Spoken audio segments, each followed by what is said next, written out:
पुंसो पंच नमुक्तारो सर्वपावपनाशने मंगलाय च सर्वेषु परमं हवै नामाकृति द्रव्यभावै पुनतः स्त्री जगज्जननी क्षेत्रे काले च सर्वस्मिन्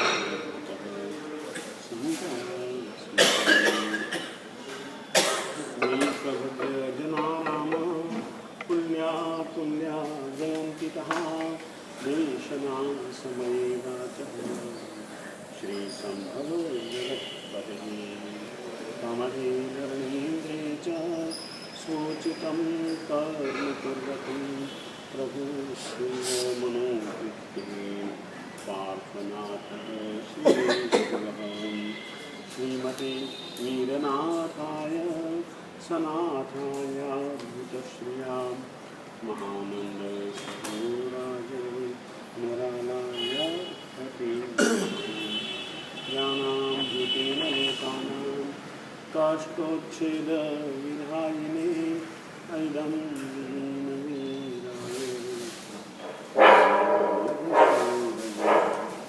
अज्ञानतिमिरान्धानां ज्ञानाञ्जनशलाकया चक्षुरुन्मिलितं येन तस्मै नमः तस्मै श्रीगुरवे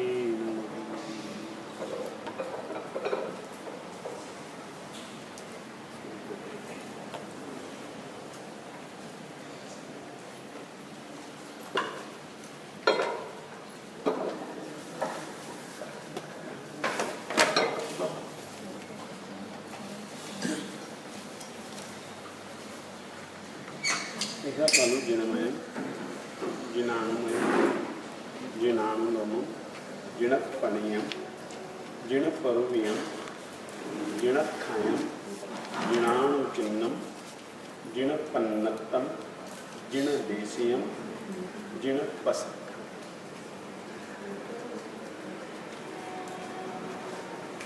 जिनमत विज्ञान की कक्षा में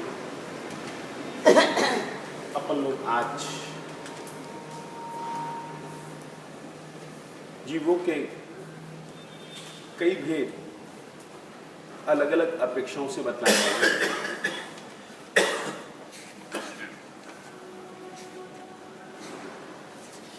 1, 2, 3, 4, 5, 6, 8, 14, 563 इत्यादि अलग अलग अपेक्षाओं से बने हैं। और मूल रूप से यदि अपन कुल 14 भेदों को समझ लेते हैं, नव तत्व में जीव के 14 ही भेद कहे गए हैं, अजीव के भी 14 ही भेद कहे गए हैं।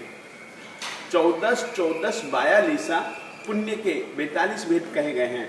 82 पाप तत्व के 82 भेद कहे गए हैं इत्यादि। अपन लोग नव तत्व के क्रम से अपने विषय को आगे बढ़ा रहे हैं। इसीलिए आज मैं चाहूंगा कि जीव तत्व के जो 14 भेद हैं उसके विषय में पहले आपको जानकारी दे देना चाहता हूं।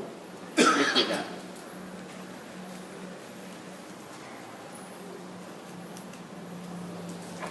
सूक्ष्म एकेंद्रिय, सूक्ष्म एकेंद्रिय,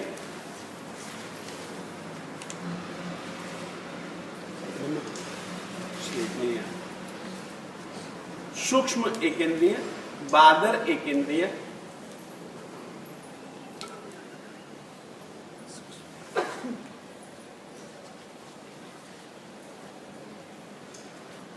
द्विंद्रिय, द्विंद्रिय, त्रिंद्रिय,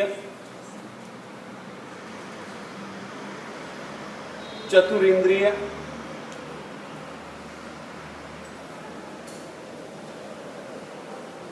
असंगी पंचेंद्रिय,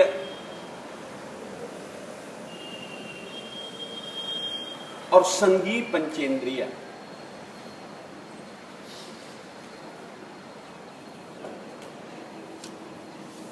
कुल मिलाकर जीव के 7 भेद हुए। ये 7 पर्याप्ता भी होते हैं और ये 7 अपर्याप्ता भी होते हैं। इस प्रकार से कुल नवतत्व में जीव के 14 भेद बतलाए गए। ये ही 7 पर्याप्ता भी होते हैं। इनमें से कुछ ये ही 7 अपर्याप्ता होते हैं। तो पर्याप्ता और अपर्याप्ता के भेद से जीवों के, संसारी जीवों के कुल मिलाकर के 14 भेद होते हैं।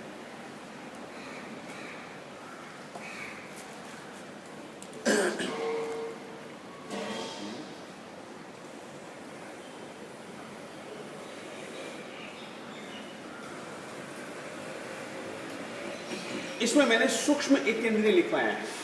सूक्ष्म की परिभाषा लिखी है।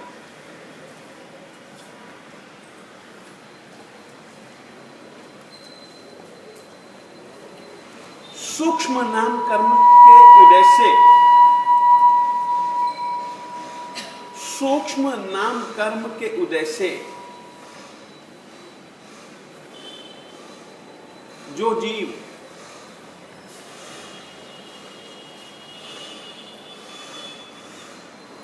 अति सूक्ष्म अवस्था को पाए,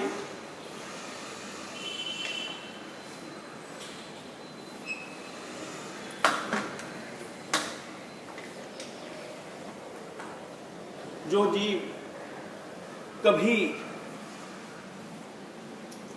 दृश्य न हो,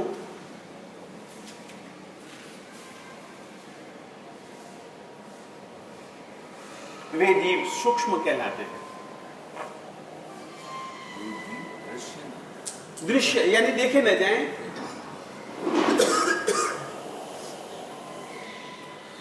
वे जीव सूक्ष्म कहलाते हैं। ये जीव किसी के काटने पर कटते नहीं, किसी के मारने पर मरते नहीं, किसी के भिगोने पर बीतते नहीं, किसी के द्वारा जलाए जाने पर जल नहीं पाते।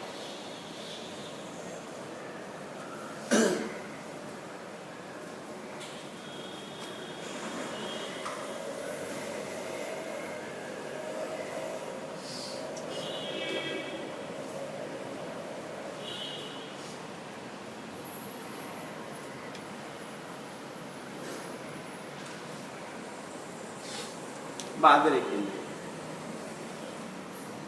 बादल काटने पर कटते नहीं, मारने पर मरते नहीं, भिगोए जाने पर भीगते नहीं।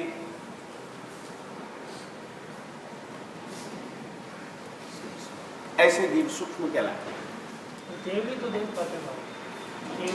हाँ, मैं यहाँ पर सामान्यतः केवली की विवक्षा कर ही नहीं रहा हूं। केवल अपने देशों के लिए जो चीज कही गई है वही कर रहा हूं। बादल,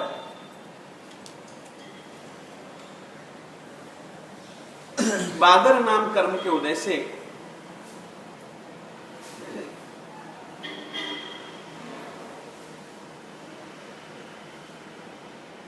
जीवों को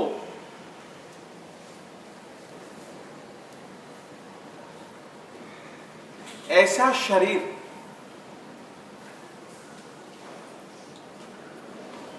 प्राप्त होता है जो कि स्थूल होता है, जो कि स्थूल होता है। जीव उसको देख सकते हैं,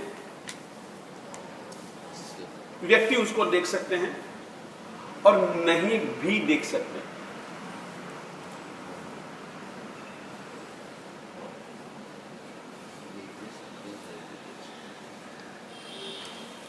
बादर एकेंद्रिय जीव, बादर एकेंद्रिय जीव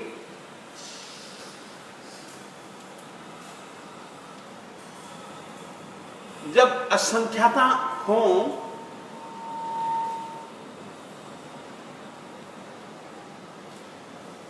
तो ही देखे जा सकते हैं।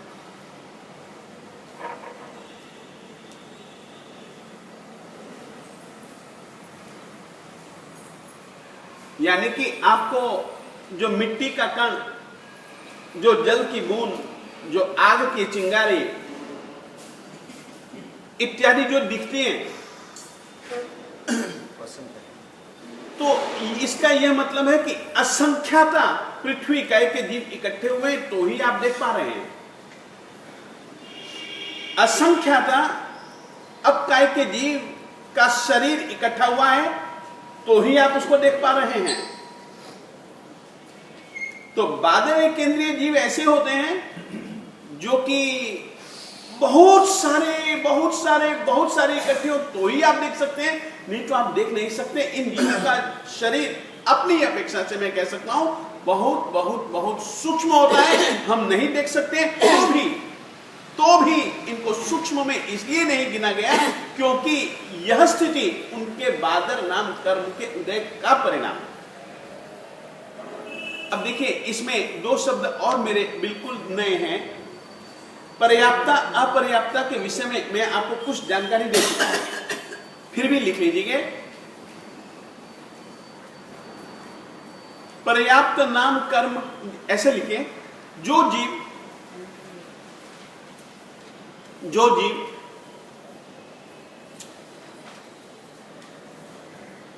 स्वयोग्य पर्याप्तियों को अपने योग्य पर्याप्तियों को पूर्ण कर सकते हैं, वे जीव पर्याप्तक कहलाते हैं। पर्याप्ता कहो, पर्याप्तक कहो, एक ही चीज है। वे जीव पर्याप्तक कहलाते हैं।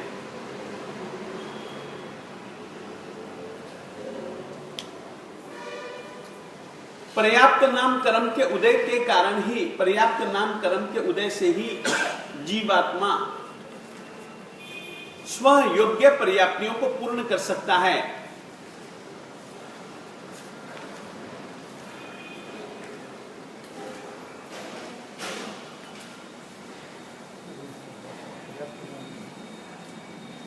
पर्याप्त यानी कि जो जीव स्वयोग्य पर्याप्तियों को पूर्ण कर सकता है वह जीव पर्याप्तक कहलाता है, या पूर्ण करता है वह जीव पर्याप्तक कहलाता है। पर्याप्त नाम कर्म के उदय से ही जीव स्वयोग्य पर्याप्तियों को पूर्ण कर सकता है। ठीक इसके विपरीत लिख लीजिए, जो जीव स्वयोग्य पर्याप्तियों को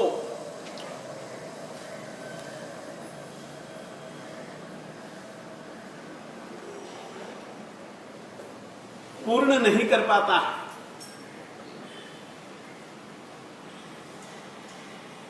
वह जीव अपर्याप्तक यानी कि अपर्याप्त कहलाता है।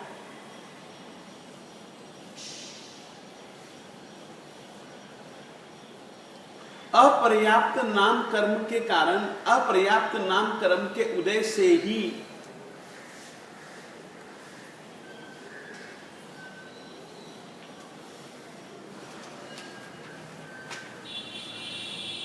जीव स्वयोग्य पर्याप्तियों को पूर्ण नहीं कर पाता है।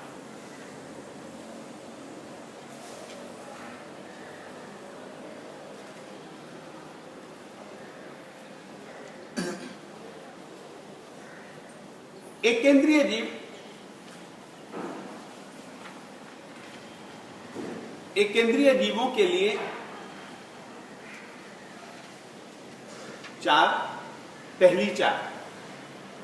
पहली चार यानी कि आहार, शरीर, इंद्रिय और श्वासोच्छ्वास।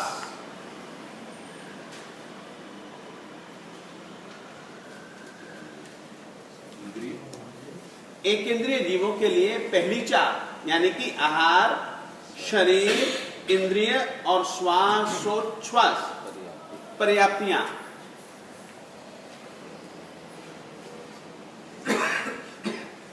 द्विंद्रिय, त्रिंद्रिय, चौरिंद्रिय और असंगी पंचेंद्रिय जीवों के लिए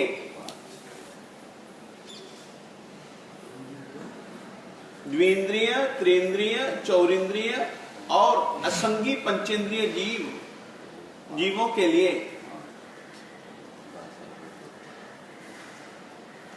पूर्वोक्त पहले कही गई यानी कि पूर्वोक्त चार पर्याप्तियों के सिवाय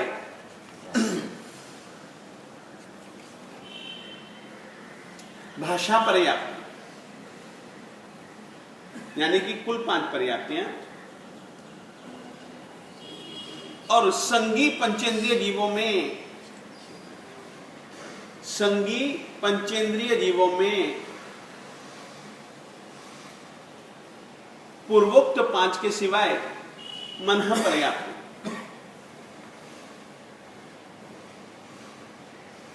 पाई जाती है, इसलिए उनकी 6 पर्याप्त है।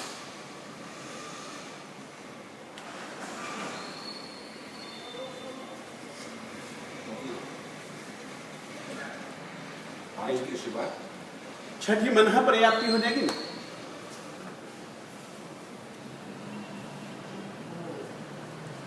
अब देखिएगा, मैं वैसे कह चुका हूं, फिर भी कहना चाहता हूं, मर करके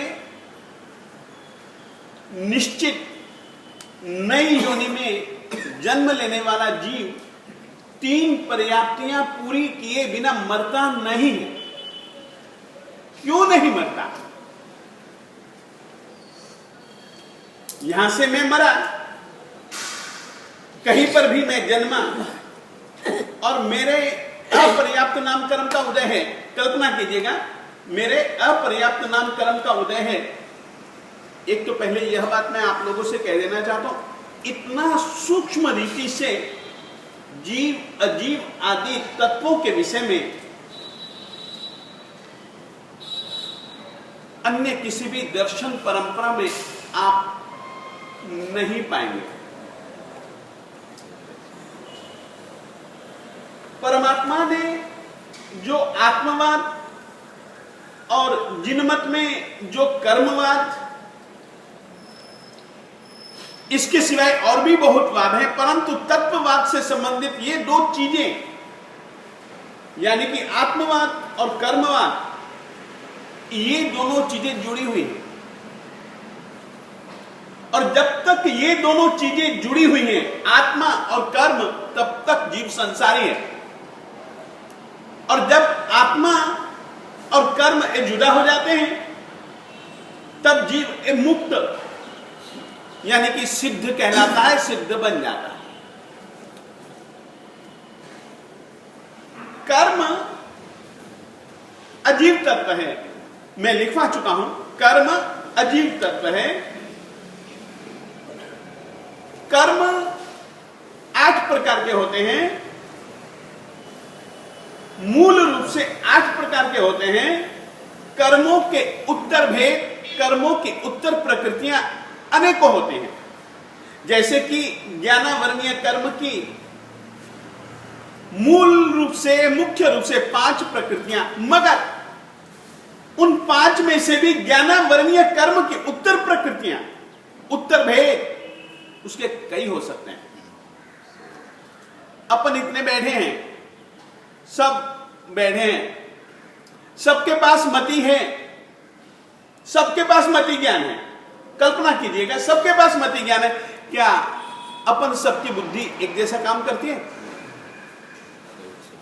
क्या अपन कह सकते हैं कि हम दोनों की बुद्धि बिल्कुल बराबर है? मत बराबर हो सकता है, मगर बुद्धि बराबर नहीं हो सकती।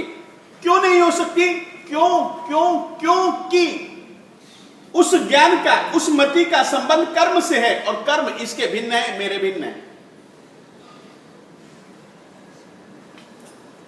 कर्म का क्षय या क्षयोपशम इसका भिन्न है, मेरा भिन्न है।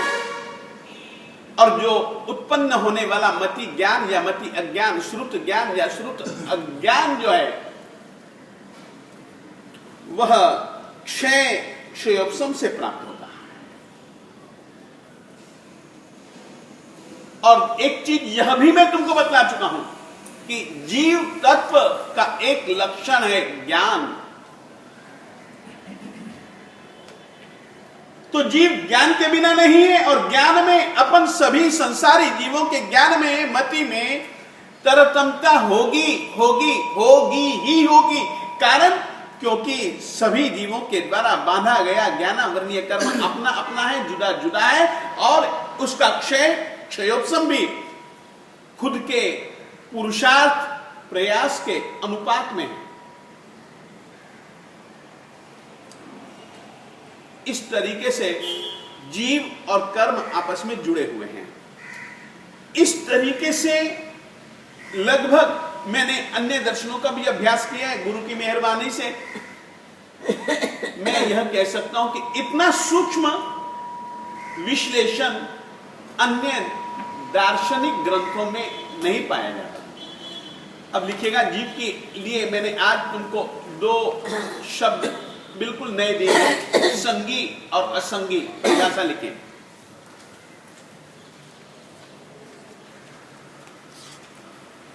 संगी और असंगी।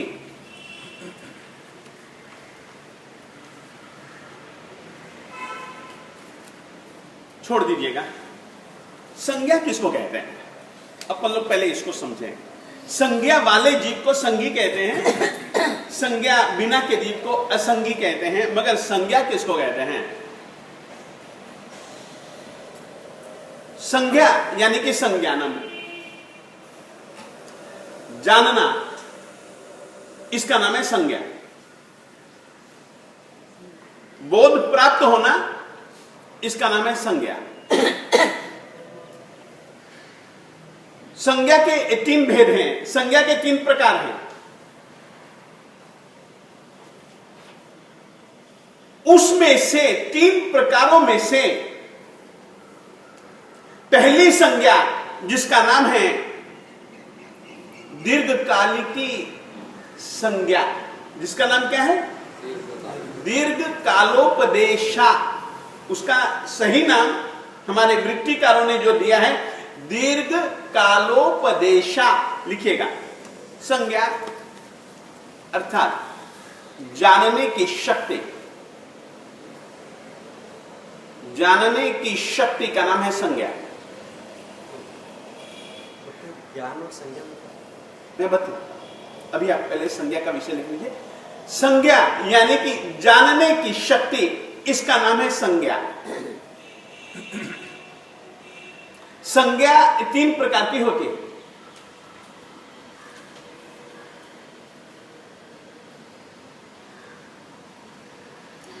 दीर्घकालोपदेशा, दीर्घकालोपदेशा,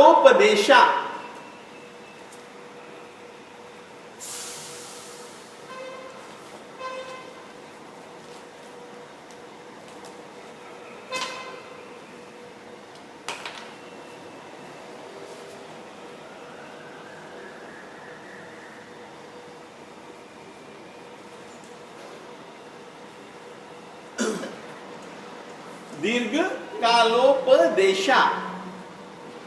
दूसरी संज्ञा लिख लीजिएगा, हेतु।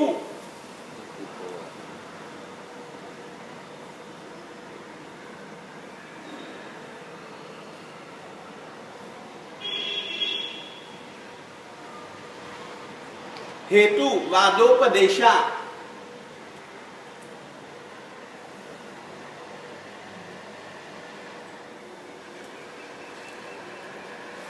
तीसरी संज्ञा का लिखिएगा, दृष्टि।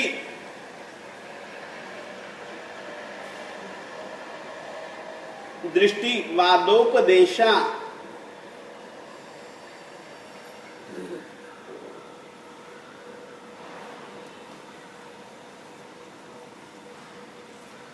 ये 3 संज्ञाएं होती हैं। ये 3 संज्ञाएं होती हैं। इसमें से दीर्घकाल, हेतुवादो, हेतुवाद, दृष्टिवाद, इन तीनों को थोड़ा सा समझना जरूरी है। मैंने अभी अभी तुमको कहा ज्ञान होता है, मना नहीं है, परंतु ज्ञान में अंतर होता है। उस अंतर की अपेक्षा से यह संज्ञाओं का कथन। जीव मात्र में जानने की शक्ति होती ही है, परंतु जानने की शक्ति का जो उदय होता है सबका अलग अलग होता है, भिन्न भिन्न होता है। इसीलिए कुछ जीव जिनके की दीर्घकालिकी संज्ञा वाले जो जीव हैं वे संगी कहलाते हैं, जो कि हेतुवाद नाम की जो संज्ञा वाले जीव होते हैं वे संगी नहीं कहलाते हैं, वे असंगी कहलाते हैं। फिर तीसरी बात, दीर्घकालिकी संज्ञा होने पर भी जो जीव दीर्घकालिकी संज्ञा होने पर भी हर जीव दृष्टिवादोपदेशा संज्ञा वाले नहीं हो सकते। दृष्टिवादोपदेशा संज्ञा वाले जीव बिल्कुल भिन्न होते हैं, वो समकिती होते हैं। दृष्टि का मतलब ही केवल इतना होता है, अलग अलग दर्शन।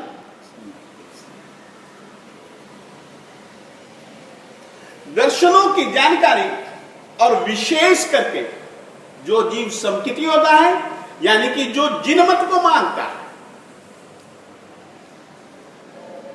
जिसके दिल दिमाग में जिन मत के प्रति गहरी श्रद्धा है, श्रद्धा है, श्रद्धा है, वैसे जीवों में ही दृष्टिवादोपदेशा संज्ञा पाने की संभावना पाई जाती है। अब सबसे पहले अपन लोग दीर्घकालोपदेशा संज्ञा किसको कहते हैं, इसको जरा समझ लें।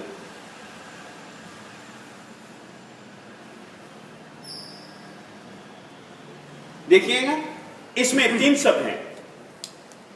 एक तो दीर्घ शब्द है,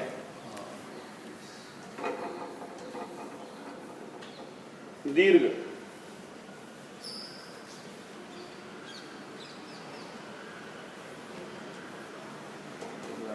नहीं 4 से एक दीर्घ है, ठीक है। दूसरा शब्द है काल, तीसरा शब्द है उपदेश।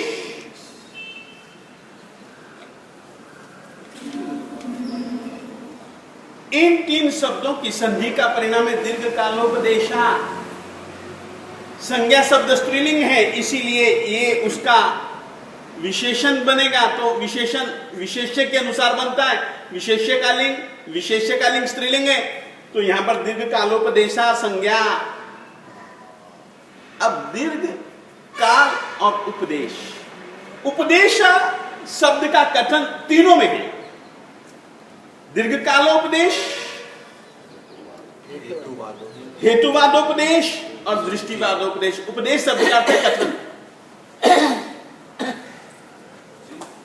उपदेश यानी कि कथन, कहना।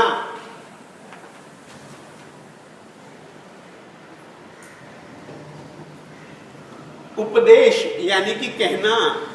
दीर्घ और काल। मेरे देवताओं, मेरी और धीरज। काल यानी कि समय, काल यानी कि समय।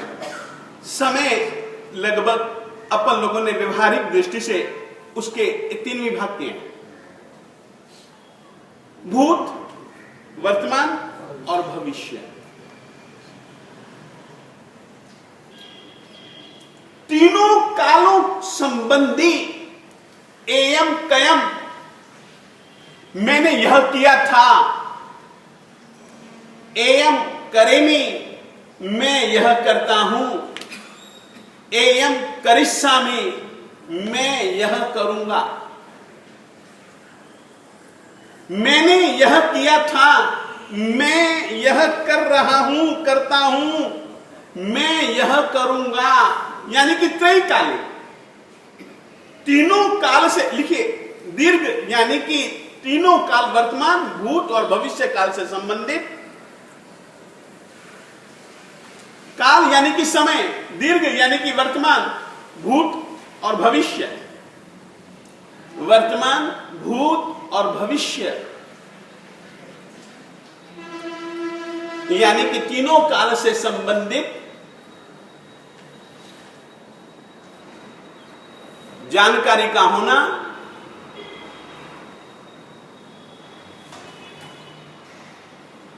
दीर्घकालोपदेशा संज्ञा कहलाती है।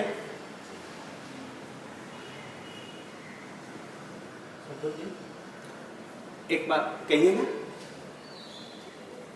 कुछ पूछना चाहते हैं? नहीं, संबंधित होना दीर्घ कालोपदेशा संज्ञा कहलाती है। दीर्घ कालोपदेशा, दीर्घ यानी कि वर्तमान, भूत और भविष्य, तीनों कालों से संबंधित, काल यानी कि समय, तीनों कालों से संबंधित जानकारी है कि कल मैंने ये खाया था, आज मैंने ये खाऊंगा, आज ये खा रहा हूं, कल ये खाऊंगा, आज यह किया है, कल मैंने यह किया था और कल मैं यह करूंगा। एक मैं जो बनाता हूं तो मेरे पास में तीनों काल से संबंधित जानकारी है कि कल मैंने ये पढ़ाया था, आज मुझे ये पढ़ाना है और कल मैं यह पढ़ाऊंगा। इसका नाम है दीर्घ कालोपदेशा संज्ञा। बैठ गया अच्छे ढंग से? समझ गए कि नहीं? समझ गए ना? यह संज्ञा जिस जीव में पाई जाए वे जीव संगी हैं। दीर्घ कालोपदेशा संज्ञा जिस जीव में पाई जाए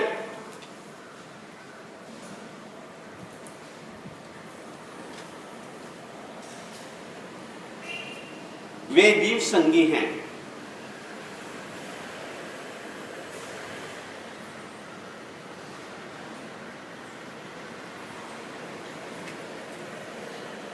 अब लिखिएगा हेतुवादोपदेशा संज्ञा।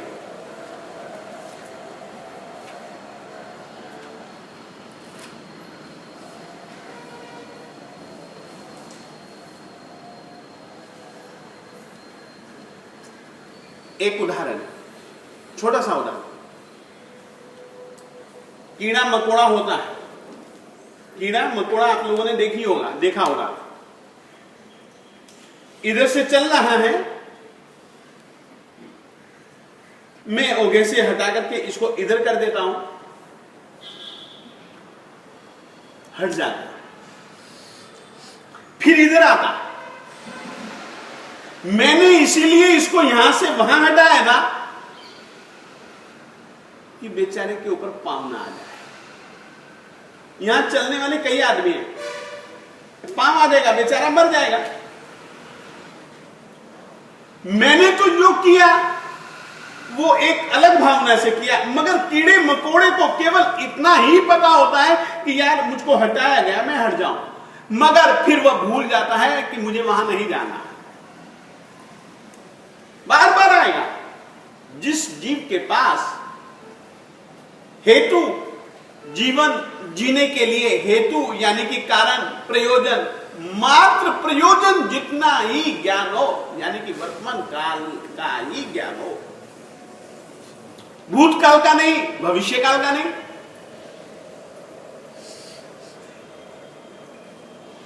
इधर आग जल रही है, आग के ताप को महसूस करके, या आग बेचारे किसी को जला न दे इस कारण से जो जीव दिख रहे हैं मैंने उनको दूर किया।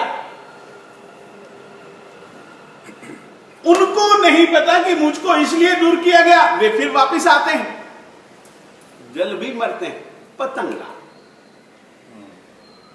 उदाहरण पतंगा। मैंने जलाई मशाल, मैंने जलाया दीपक, मैंने किसी एक पतंगे को मरते हुए देख लिया तो मेरे दिल में अच्छा नहीं लगा, मैंने उसको बंद कर दिया कि चल यार अभी पतंगों के आने का क्रम चालू है, अपन बंद कर देते हैं, बेचारे जीव क्यों मरे। उसके साथ कई पतंगों ने देखा था कि इस क्षमा के ऊपर ये पतंगा मर गया, जल करके खत्म हो गया, ये आग जलाती है। आएंगे दूसरे पतंगे आएंगे जैसे ही मैं चालू करूंगा, मगर भूतकाल में हमारे ही साथियों में से एक साथी इस रीति से मरा था कि वो आग का स्पर्श करके मरा था। ये आग जला देती है, इस चीज का ज्ञान उनके पास में नहीं होता। हेतुवाद हमेशा वर्तमान काल का ज्ञान, दीर्घ काल यानी कि वर्तमान, भूत, भविष्य तीनों काल संबंधी ज्ञान। जिन जीवों में मात्र वर्तमान काल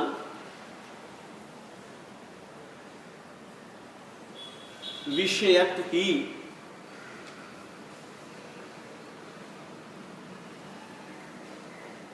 जानकारी, ज्ञान, संज्ञा यानी कि ज्ञान, जानकारी, जानकारी पाई जाए,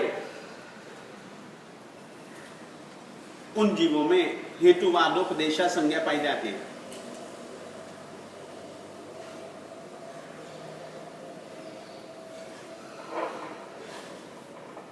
जिन जीवों में हेतुवादोपदेशा संज्ञा पाई जाए वे जीव असंज्ञ।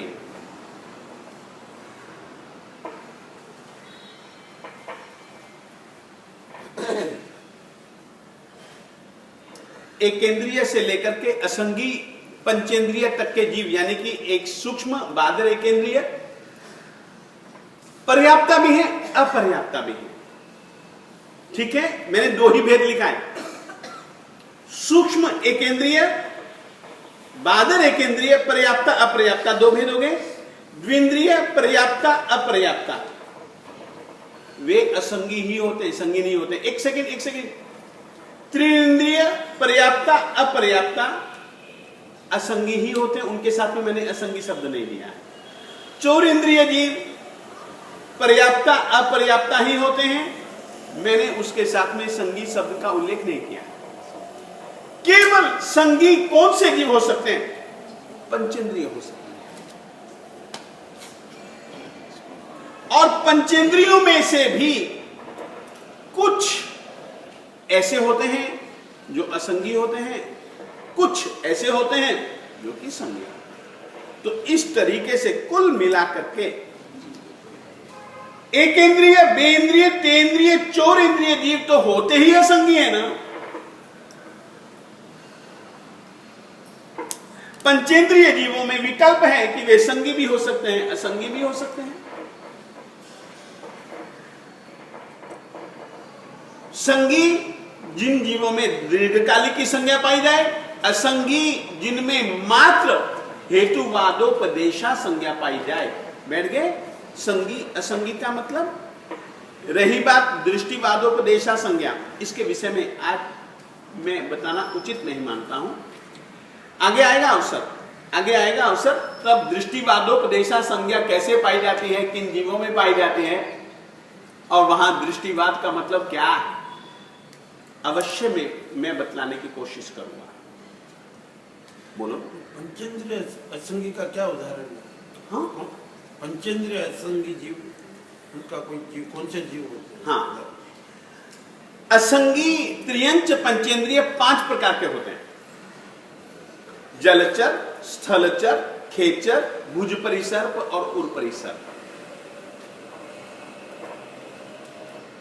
ये 5 प्रकार के त्रियंच पंचेंद्रिय होते हैं जो कि असंगी होते हैं। फिर दूसरी बात, अभी मैंने तुमको जन्म का प्रकार नहीं बतलाया। जन्म के भी कई ढंग होते हैं, योनियां भी कई तरीके की होती है। 7 लाख पृथ्वी का है, 7 लाख अब का है, 7 लाख देव का है, 7 लाख वायु का है। ये कैसे होते हैं आप लोग बताएंगे? 7 लाख पृथ्वी का की योनियां कौन कौन सी बताएंगे? बताइए। 350 ध्रुवांक को अपने 23 विषयों से एक एक से गुना करते जाएंगे, 7 लाख आ जाएगा। जैसे स्पर्श के 8 हैं, 8 को 2-5 रसों से गुना करेंगे तो 8 5 40, 2 गंधों से गुना करेंगे तो 40 × 2 80, 5 वर्ण 80 × 5 400, 3 ये 120, उसको 6 संस्थानों से संघयनों से गुना करने से एक ध्रुवांक आता है जिसके बारे में डिटेल नहीं पता मुझे। उसको गुना करने से 7 लाख का कैलकुलेशन होता है। कोई ध्रुवांक नहीं, कोई ध्रुवांक नहीं। एक बात निश्चित समझ कर चलिए, योनि पृथ्वी काय की, मूलभूत रूप से 350 हैं। योनि के भी कई प्रकार से भेद किए जाते हैं, सचित्त योनि, अचित्त योनि, मिश्र योनि।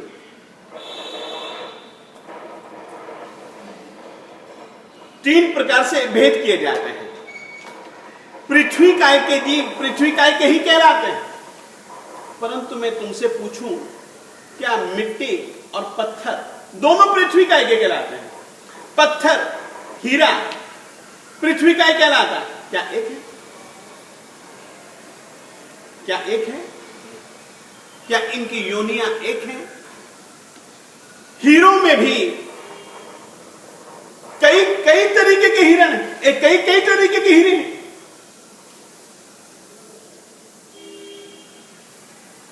ये इनकी योनियों में परिवर्तन है। योनि तीन प्रकार की होती हैं, सचित्त योनि, अचित्त योनि, मिश्र योनि। सचित्ता, अचित्त, सम्मिश्रा। और हर एक योनि को, योनि में अंतर है। हम मानव योनि के कहलाते हैं, मगर अपन में अंतर है। वो जो अंतर होता है वर्ण, गंध, रस, स्पर्श और संस्थान के कारण से, जिससे थोड़ा सा भी अलग वर्ण हुआ, अलग गंध हुआ, अलग रस हुआ, अलग स्पर्श हुआ, अलग संस्थान हुआ, बस समझ जाओ योनि परिवर्तित हो गई। फिर से कहना चाहता हूं, वर्ण, गंध, रस, स्पर्श और संस्थान। आज मैं तुमको 7 लाख जीवा योनि पृथ्वी काय की कैसे होती हैं, इस विषय में मैं आप लोगों को थोड़ा सा कह देना चाहता हूं। ये भैया ये समझ गए ना दोनों अच्छे ढंग से? कुछ पूछना हो पूछ सकते हो। संज्ञा मतलब अभी तक हमारे दिमाग में था कि आदत। संज्ञा यानी कि आदत नहीं, वो गलत चीज। वो संज्ञा शब्द का अर्थ बिल्कुल दूसरा आएगा। आहार, भय, मैथुन, परिग्रह, क्रोध, मान, माया, लोभ, ओग। तो ये वो संज्ञा नहीं। मैंने यहां पर एक बात याद रखिएगा, 16 संज्ञाएं भी आती हैं, 10 संज्ञाएं भी आती हैं। यहां पर मैं केवल संगी शब्द से लेकर के मतलब तुमको बतला रहा हूं। मेरा मतलब वो संज्ञा तो संगी असंगी सभी जीवों में पाई जाती है। अरे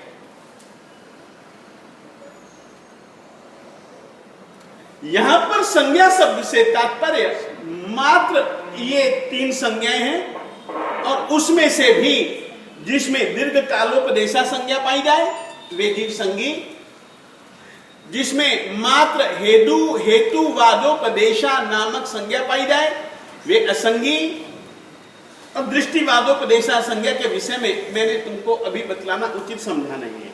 हाँ, आज मैं बोलो। जैसा चींटी है तो अपन कहते हैं तेंद्रीय जीव है, तो हेतुपदेश वाला ही हो गई। हाँ, निश्चित। तो एक जगह जहाँ होगी नहीं है, पहले तो ये मानकर चलो है बस। हाँ, अब आगे बात करो। जहाँ पे मिठाई है, हाँ, तो वहाँ पे एक दिन आती है, दूसरे दिन भी आती है, तीसरे दिन भी आती है। कारण है ना, कारण है उसके पीछे। आती रहेगी, नहीं भी होगी तो भी एक बार आएगी। तो ये तो फिर त्रिकाल वाली बात होती है। नहीं, वो याद करके नहीं आती है। तुमको ऐसा महसूस होता है कि याद करके आ रही, उसको रोको या उसका रास्ता बदल दो, वो नहीं आएगी। बाधा बीच में खड़ी कर दो, वो नहीं आएगी, बिल्कुल नहीं आएगी। और वह जो आ रही है अभ्यास के कारण से आ रही है, गंध ग्रहण करके आ रही है, रस के कारण से आ रही है, मगर यह उसके अंदर त्रैकालिक ज्ञान नहीं है कि मैंने यार यहाँ पर इस तरीके से रसगुल्ला चखा था, रसमिलाई खाई थी, चल यार रसमिलाई का स्वाद अच्छा है, चलो रसमिलाई चखे। इस तरीके से वो नहीं आता,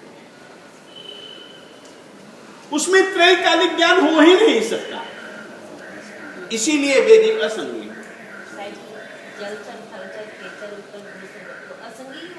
नहीं, 2 प्रकार के मैंने लिखा है, संगी भी होते हैं, असंगी भी होते हैं।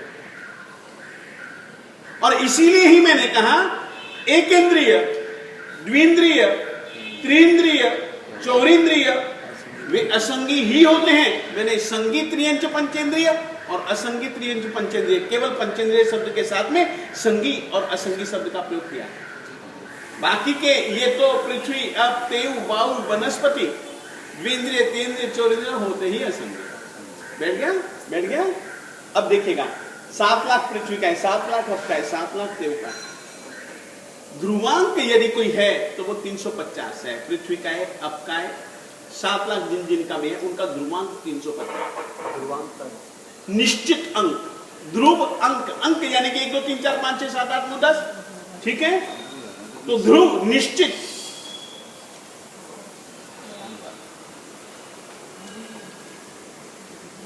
ध्रुव यानी कि जो कभी भी हिलता डुलता नहीं है, इधर से इधर घूमता फिरता नहीं है, निश्चित अंक है। और मालिकों ने ये अंक दिया है, इसीलिए ये ध्रुवांक है। बैठ गया भैया? अब देखिए कैसे 7 लाख जीव दुनिया होती है, मैं आप लोगों को बता देना चाहता हूं।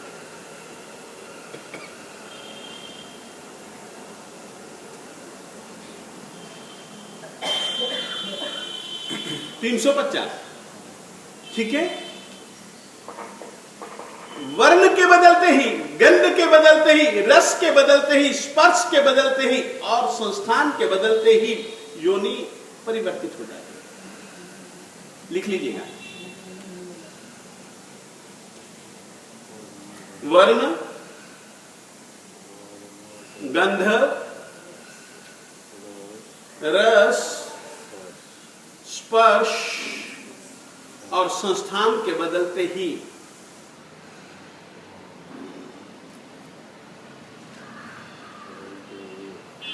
योनि बदल जाती।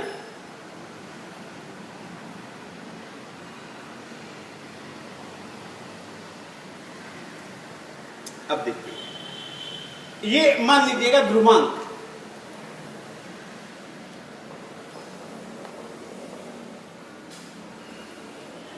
पांच वर्ण है, 5 0 0, पंजू पंजे पंजी और 5 3 15 से 2 17, ठीक है भैया? ये वर्ण हो गए।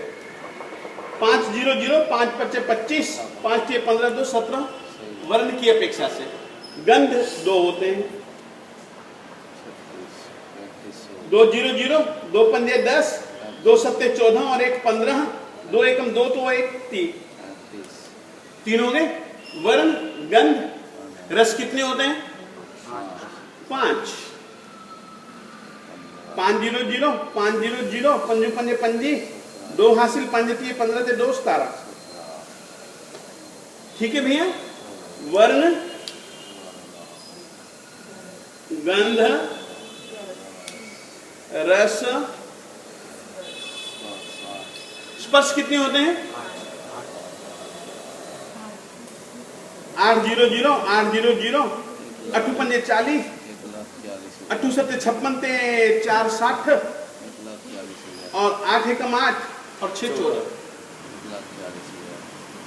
मैं क्या मूल रूप से पंजाबी का विद्यार्थी हूँ, मेरी मातृभूमि पंजाबी है, वो मेरे भाषा में शब्द अच्छा लगता है। तो ये वर्ण, गंध, रस, स्पर्श,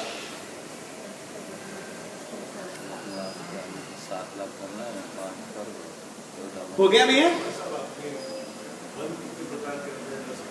गंध, वो सुरभि दुर्भि वो मैं तुमको बतलाएगा यार, तू चिंता मत कर, अभी ये तू पकड़ तू। वर्ण, गंध, रस, स्पर्श, संस्थान। संस्थान कितने होते हैं? कौन कौन से? मैंने कहा 2 नहीं जुड़ जाते हो तो अच्छी बात है। संस्थान 6 होते हैं, समचतुरस्र, त्रयस्त्र, वृत्त इत्यादि ये होते हैं। 6 6 0 0, 6 0 0, 6 0 0, 6 0 0, 6 चौक 24,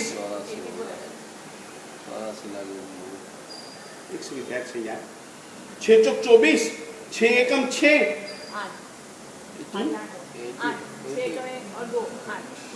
6 2 8, इकाई, ढाई, सैकड़ा, हजार, 10,000, लाख, है ना? एक सेकंड। वर्ण, गंध, रस, स्पर्श, संस्थान कहीं ना कहीं गड़बड़ है मेरे से।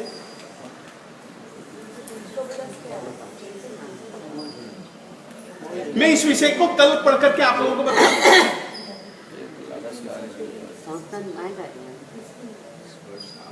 नहीं बाबूजी, मुझको ध्यान है, मैं देख लूंगा, इसमें कोई बड़ी बात नहीं। वर्ण 7 लाख आ जाते हैं, कैसे आते हैं बतलाना। 350 मेरे से कहीं लिखने में कहीं गड़बड़ सब हुई लगती है। हाँ आप इंग्लिश में बोलो। 1750 बराबर है, 3500 ही बराबर है। 5 2 फिर 3500 2 0 0 10 2 7 14 1 15 2 1 2 3 1,40,000 आता है। 1,40,000 तो मेरा भी आता है।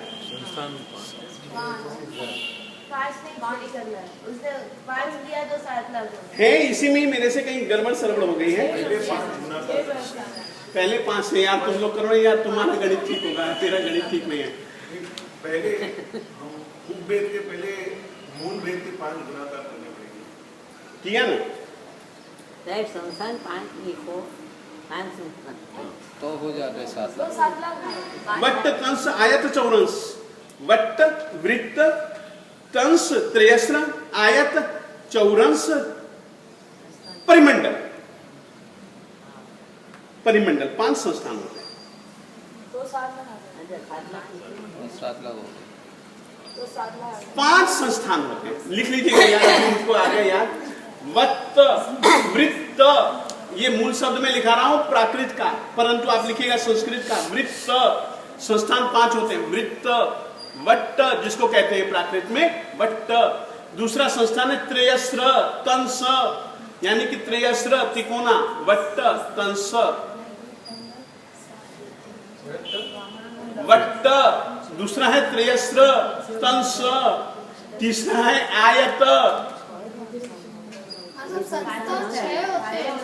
नहीं 5 होते हैं। तो गोल હા એ જ ભૂલ કરી અને હું કાલે કહી દઈશ ને, કાલે હું જોઈને કહી દઈશ વટ્ટ કંસ આયત ચૌરસ પરિમંડળ 5 હોते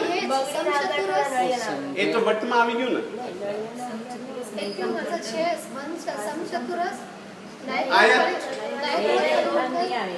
ये अलग होगा नहीं? वो संस्थान अलग चीज होती है बहन। वो संज्ञान वो चीज संस्थान संस्थान अलग होती है। दूसरे। ये क्या नाम जड़ में पाए जाते हैं, वट्ट कंस आयत चौरस और परिमंडल। ये 5 तो लिख लीजिए ना, पक्के हैं ये 5 तो मुझको याद है। 7 लाख हो गए। अब देखिए ना इसको 5 से करें 5 0 0 5 0 0 5 0 0 हो गए ना। तो बस बस बस मैं कर ही देता हूँ साहब।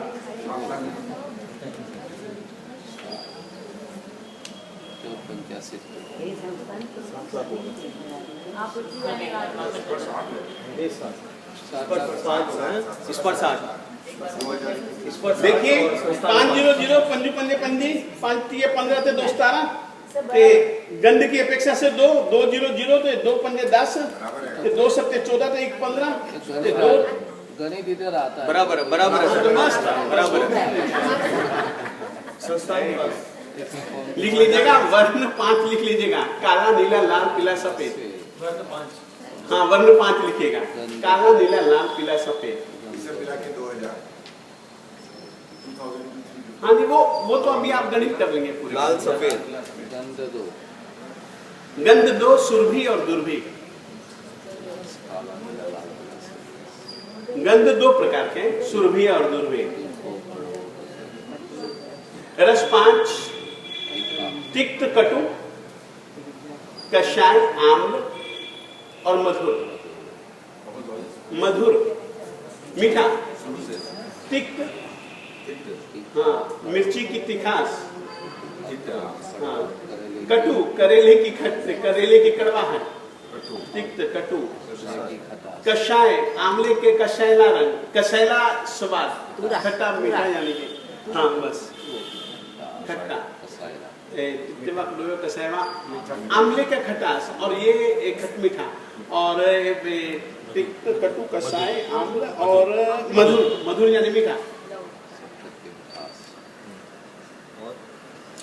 5 ही है। नमक को हमारे यहाँ पर एक अलग अपेक्षा से रस नहीं गिना। तिक्त कटु कसाई आम्ल खट्टा और मधुर, तित्तेवा, कड़ोएवा, कसायवा, अम्बलीवा, मोहरेवा। हो गया? चलो वर्ण, गंध, रस, स्पर्श लिखिएगा। लघु मृदु, लघु गुरु, लघु गुरु, लघु यानी कि हल्का, गुरु यानी कि भारी, स्निग्ध रुक्ष, स्निग्ध रुक्ष, स्निग्ध यानी कि चिकना और रुक्ष यानी कि रूखा।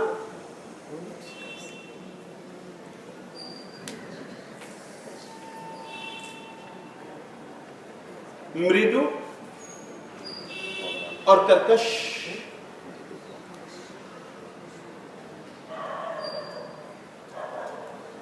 शीत और उष्ण। हाँ, उष्ण शीत, शीत और उष्ण। हाँ, कुल 8 ही होते हैं।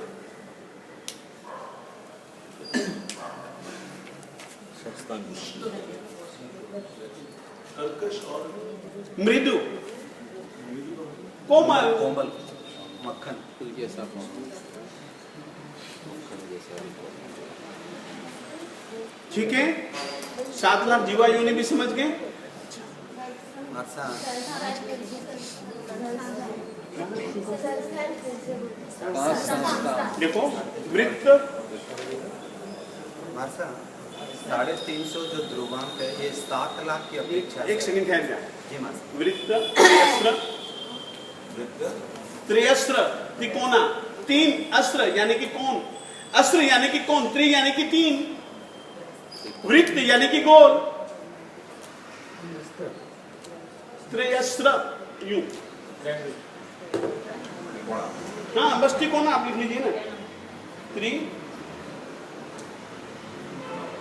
ये 2 शब्द है, त्रि, 3, अस्त्र, कोणा, त्रिअस्त्र, त्रिअस्त्र, त्रिअस्त्र, त्रिअस्त्र, कौन से साइड? अरे तो त्रिकोणा। ट्रायंगल करो ना, तो एक कोना, दूसरा कोना, तीसरा कोना, आयत, लंबा, आयत,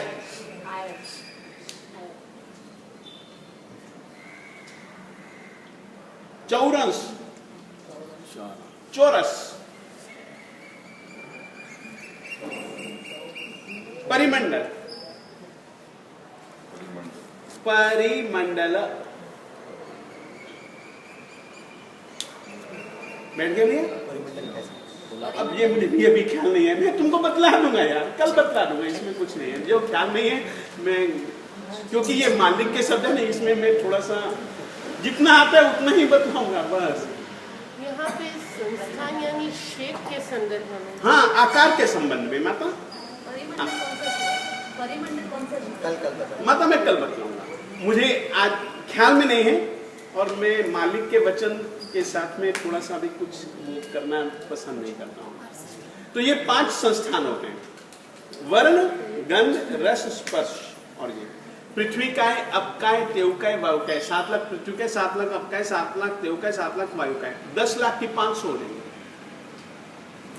10 लाख प्रत्येक वनस्पति का है, 14 लाख साधारण वनस्पति का है, 700 हो जाएंगे।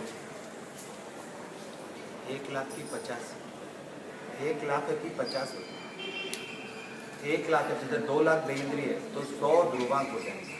ये मैं नहीं जानता हूँ यार, ये गणित ज्यादा मेरा विषय नहीं है। मैं आपको सच बात कहूँ, मैं 2 दूनी 5 जानता हूँ बस। 7 के 350 तो 5 गुना हो गए तो 2 लाख। बस ये अब आप लोग गिन लीजिएगा, यानी कि कुल मिलाकर के ये इनका एक ध्रुवांक है, ध्रुवांक मिलते हैं। वर्ण, गंध, रस, स्पर्श। अब सचित अचित मिश्र के विषय में मैं आज तुमको नहीं बतलाना चाहता हूँ। ये एक विषय कैसे होता है तुमको उदाहरण से मैं समझा सकता हूँ, मगर आज नहीं। योनि यानी कि उत्पत्ति का स्थान, ये सब जीव से संबंधित ये विषय था। फिर मैं जन्म के 3 प्रकार बताना चाहता हूँ। साहब ये जो 350 आप नाम कहता है वो क्या चीज है? ध्रुवांक कह सकती हो। पृथ्वी का है कि योनि से संबंधित यह ध्रुवांक है हमारा। ये कौन से आगम में मिलेगा? ये मुझको अभी प्राप्त नहीं है मेरे दिमाग में। हाँ, कहां से यह लिया गया है मैं अभी नहीं कह सकता हूँ। शायद हो सकता है क्योंकि जीव का विषय अधिकतर जीवा जीवा विगम में है, हो सकता है जीव का विषय अधिकतर प्रज्ञापना सूत्र में है, जीव का विषय भगवती सूत्र में है, यानी कि है किसी द्रव्यानुयोग से संबंधित किसी आगम में से भी, या किसी प्रकरण ग्रंथ से भी हो सकता है। ये क्या हमारे गुरु ने बचपन में पढ़ाया था। अब बचपन की चीज आज मौका मिला तो आप कुछ पूछना चाहेंगे? आज के विषय में से कुछ भी पूछना चाहे पूछ सकते हैं, 5 मिनट है। सिर्फ संगी जीव ज्यादा होते हैं, असंगी जीव ज्यादा? असंगी जीव ज्यादा होते हैं, कारण ये कि वनस्पति का जो होता ही असंगी है और वो अनंत पाए जाते हैं। पर्याप्त जीव ज्यादा होते हैं, अपर्याप्त जीव ज्यादा होते हैं? इसके विषय में एक सेकंड, ये जो सवाल है बहुत महत्वपूर्ण है। एक बात मैं कह देना चाहता हूं, ज्यादा कम का विचार करना, इस द्वार का नाम लिखिएगा, अल्प बहुत्व द्वार, लिख लीजिएगा। किस जीव की अपेक्षा से कौन से जीव कितने हैं, कितने कम हैं, कितने ज्यादा हैं। अल्प यानी कि कम, बहुत यानी कि अधिक।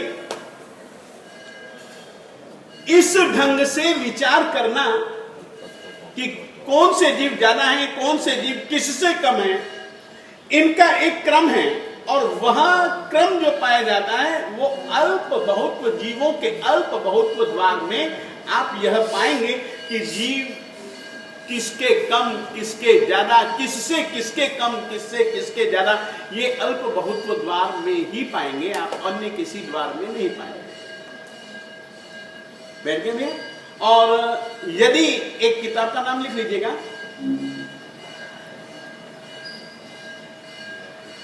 ज्ञान सागर की किताब थी, उसका नाम क्या है? ज्ञान सागर जो ज्यादा मेरे पास किताब बस है,